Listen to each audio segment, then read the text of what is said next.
Hello and welcome. So, today I want to do an extension of what we talked about last week about using your energetic awareness and where you might have turned it down or turned it off before. Wow. Yeah. And so, for many of us, when we were younger, we didn't really understand what was going on with our energetic awareness. So, what happened was we were feeling some really weird, strange things. So, we probably made the conscious choice to turn off what we were perceiving.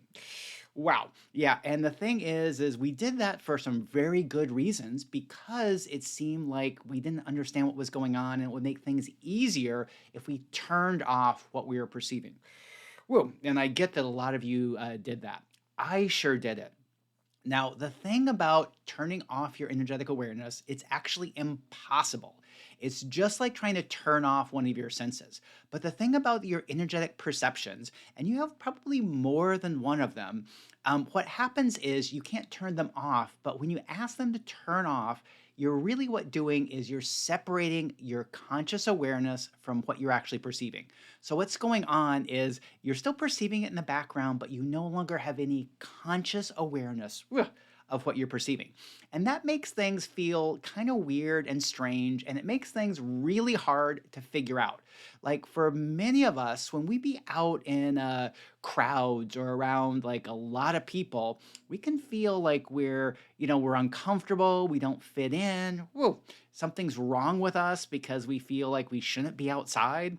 You might have even thought something like you're afraid of crowds, and some people it even has gone as far as to think like you don't even like being outside or away from the house. Wowza. Yeah, and that's because you're actually perceiving a lot of things that are going on in those crowds, but you're not consciously aware of them. So it's kind of like as soon as you start acknowledging or asking to be aware of what you're perceiving, things make a lot more sense. Like when you're out in a group, what's really going on is you're perceiving all the energies, emotions, and frequencies of people around you. And those can be quite large, especially like in a large group. But as soon as you ask, what are you aware of? Or you acknowledge that you're aware of these things, it starts to shift. It makes things so much easier to be in crowds or any places that you previously felt uncomfortable. Wowza. Yeah, and this works kind of on two reasons or two ways. So the first one is when you acknowledge that you're aware of something, it actually causes your awareness to turn down. So, awarenesses are just like senses, and senses are designed to keep you happy and keep you safe.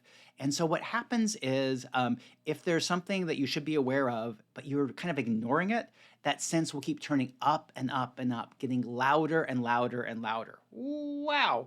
Yeah, until you finally recognize or acknowledge that it's there.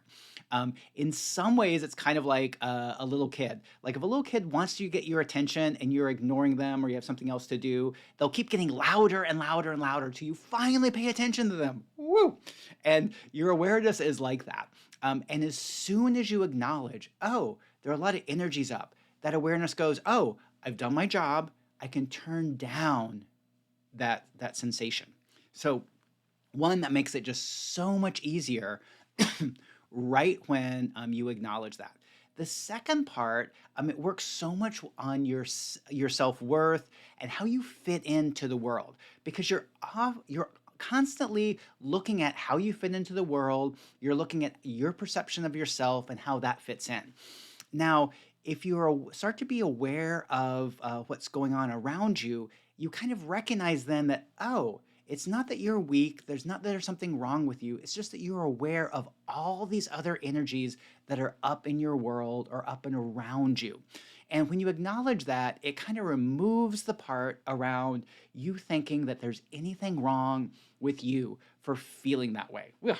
So, all the places you've been judging yourself harshly because you were aware of these things in the background, but you weren't yet acknowledging them.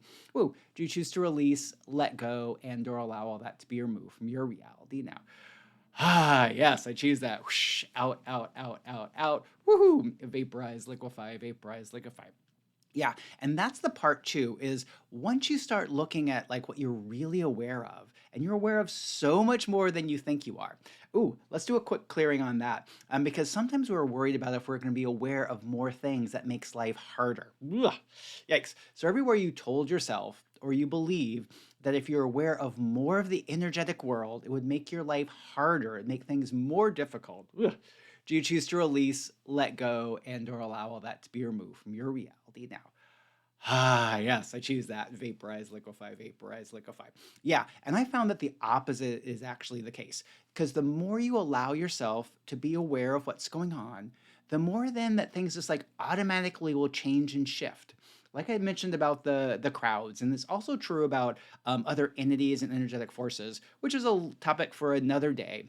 But when you're aware of them, you go, oh, that's why I'm feeling that way. It helps you to step into more of your authentic power and potency. Awesome. So thank you for joining me here live today or watching the replay, and I look forward to seeing you again next week. So I'm Max Riggs, Energetic Awareness Explorer and your energetic guide, and I hope you have a great week. Until next time, bye for now.